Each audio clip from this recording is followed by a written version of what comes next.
What's up, everybody? I'm coming back at you with another boot unboxing and review. I did a short a while ago of it, explaining that I was going to do it. So this time you get to actually see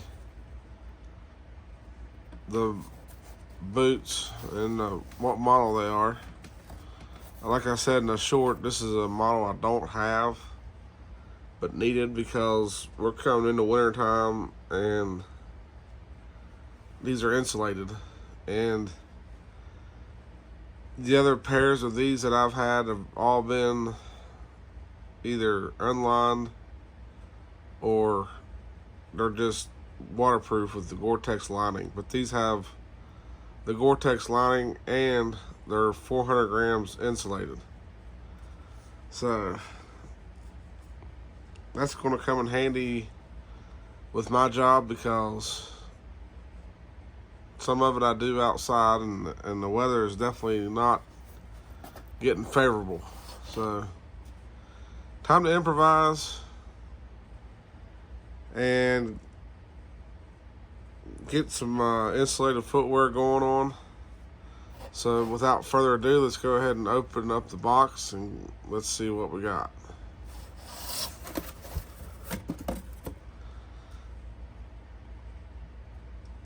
So as you can see right off the bat, we have the Bridgeport Equipment footwear return policy,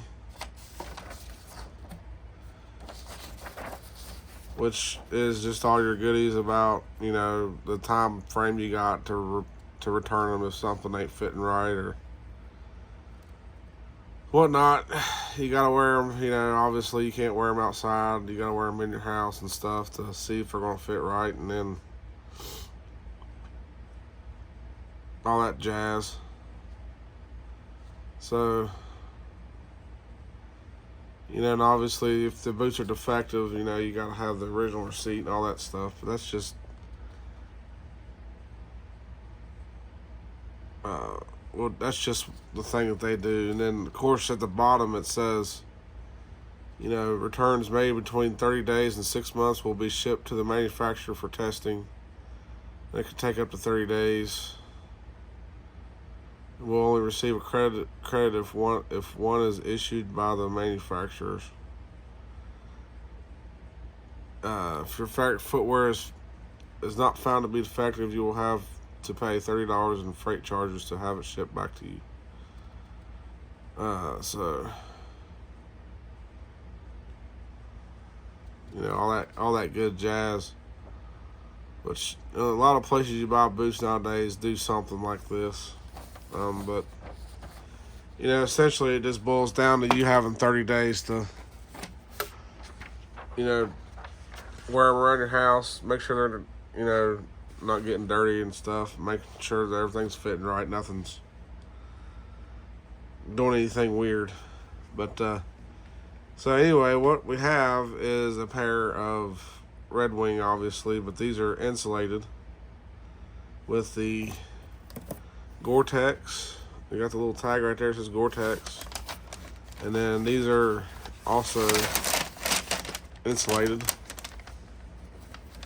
I don't know how well this stuff's going to come out, but you can see that it's got that quilted lining of where it's insulated, which these will probably be pretty warm. Now, so far what I've read on these is they're actually not bad in warmer climates, but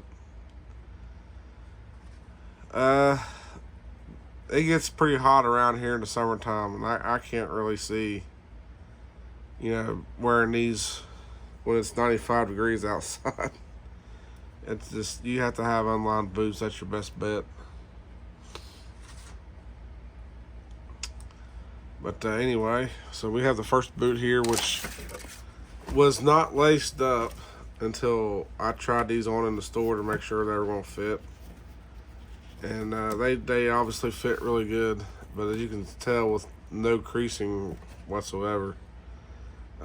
These have never been tried on by anybody in the store. I was the first person to have one boot on my foot. Now, I probably, if I wasn't in a time crunch, I would have laced them both up and walked around a little bit in the store and stuff. But I've had so many pairs of these 2.0 Supersole boots by now from Redwing that I pretty much got my size dialed in to a T, and I know what size to buy and how it's going to fit on my foot.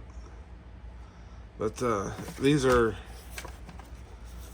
normally, these run way north of $300. These usually run about anywhere from $370 to $380, depending on where you get them from.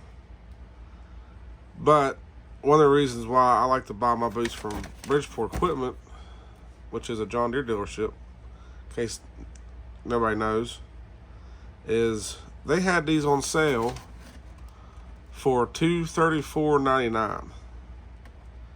I'm thinking, my gosh, that's not much more than what the 2408s cost, which are unlined. They're normally a little over $200. So you're talking, a little like $208 or something like that, around that vicinity for the 2408s. I know the lighting sucks in here right now. I have to try to work on getting some lighting equipment or something. I got one bulb blown in my light, the fan lights up above there, so a lot of this stuff is not coming out too awful good, I'm sure, with the lighting. But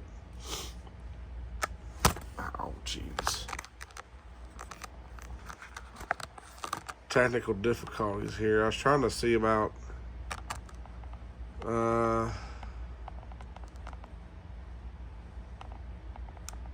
I don't know. I feel like if I just mess with it enough, it's just going to cause the whole thing to fall down again. So I was thinking there was a way I could turn the flash on my phone to help get some more lighting, but I don't know. This tripod I'm using is junk, and I hate, how it's missing parts and doesn't want to stay upright very much anymore. But it is what it is. So that's the right boot that I tried on, and of course you can see it's got the CSA logo on the tongue, which, if you're not familiar with what that is, that CSA stands for Canadian Safety Association. So these boots are built to meet the Canadian Safety Association for electrical dissipative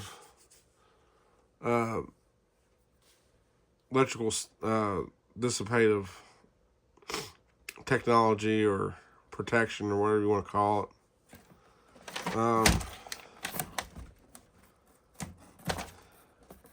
And of course you get the hang tags down here that explain a little bit about the CSA information there, which these are a pretty popular boot up in Canada. I know a lot of the people that work on the railroad in Canada, like Canadian National and Canadian Pacific Rail and stuff like that. A lot of those guys wear this boot because it's such a high quality boot, and it lasts a good long time, and plus it holds up on the railroad, which a lot of people in the railroad love these boots. There's that boot. Let me get to open up the paper here and see the other boot here. And of course, set this boot down here so we can kind of see the other boot here. So here's the other boot. Now, this is how the boot comes from the factory. They just run the lace through the bottom eyelet, and then if I can fish it out here, I don't know. Here we go. And then they just kind of tie the laces in this fancy little knot. And if you watch the people that when they tie this knot in the factory, it looks like they do like maybe 1 or 2 flicks of the wrist and it's done. Like they got it down so quick. To do it so quick, it's crazy. I try to do it and I can't do it. But I don't know the technique so much. But and then of course inside this boot here, they've got the same thing going on here. These tongues, when you first get these boots brand new, the tongues are going to be in all kinds of different whopper-jawed shapes, like this one is. That's just the way the boots have been packed and setting in one spot for so long that you're going to have to straighten the tongues out, and it's going to take some time wearing the boots and lacing them up and stuff to get the tongue to form right. So at first the tongues are a little bit of a pain to get situated, but once you get them situated, they're fine. Of course, these have the beautiful Puritan triple stitching on the vamp to upper main seam here, and then they only do the Puritan triple stitching on the heel counter on the Gore-Tex and insulated boots. The 2408s, the 2406s, the 606s, and the 408s. I think is what it's called, the soft toe 8-inch version. They don't do that. It's a Puritan double stitch on the heel counter. And then they make this boot in a pull-on Wellington style, which is the same, 2.0 Supersole. And it's just a Puritan double stitch around the, instead of having this lacing, it's just solid. So they do the double stitch, the Puritan double stitch around the main seam where the shaft is sewn to the vamp and heel counter and stuff. So yeah, but that's another pair of boots I'd like to have, but you can't find that boot around here off the shelf. I don't know why, but that's going to be a special order right there for me to get a pair of those. I'd have to either order them off of Redwing's website or something like that. Of course, you can see these 2.0 Supersole outsole. Now, I'd like to figure out how to keep them, the clear outer skin to be that, clean and clear. Like, over time when you wear this boot in the dirt and mud and stuff, the clear kind of turns brown. And I don't know if there's a way to clean them back off to where they look clear again like that, or if once they turn brown, it's pretty much a permanent done deal thing. You just wear it like that, which I have in the past just worn it like that, but I never did really know if there was a way to clean them. And I know, like with Thorogoods and their white outsoles, some people like to try to keep them white as long as they can, so they go through with like Mr. Clean magic erasers or something along that lines to clean the outsoles up and make them white again. So I don't know if there was a way that would be possible with these two to keep the outsole really clear looking. But so one thing I want to kind of explain that I've discovered that works with these is, when it comes to cleaning these boots, this leather is not a hard leather to take care of. This is they call this nutmeg ebb tide leather is what this leather is called on this boot, and it's just got that really nice. I don't know if it comes up on the camera or not. Maybe somewhat. Yeah, right there you can see a little bit on the tongue here, but it's got that real nice pebbling to it of the natural skin texture of the bull hide. I want to say cowhide, but a lot of people don't know Redwing actually uses bull hides instead of cowhides because the genetic structure of a bull's skin is actually tougher than the skin of a cow. So when it comes to making leather, bull hide is naturally thicker due to its genetics, and it's tougher. It's a lot harder for it to get scraped up and stuff. So Redwing uses bull hide. That's why you get, when you look at the thickness of the leather, you know, when they build the boots, it has that nice thickness to it. But now, through the magic of commenting on some of my videos, there was some people. I finally had a guy comment because I had trouble explaining what this outsole does if it sets over time and deteriorates and falls apart. So there's actually a term for that, and it's called hydrolysis. And what he explained was it's like old tennis shoes. Like if you've ever seen old tennis shoes from like the 70s, that's just been sitting around either in a closet or in the garage or somewhere for 40 years, and the rubber outsole has like cracked apart and like just deteriorated. Well, this sole does the same thing if you let it set. So the best thing to do when you get boots, when you get this model boot with the 2.0 Supersole, is just wear them. As long as you wear them, they won't deteriorate. And still, that's kind of bizarre, but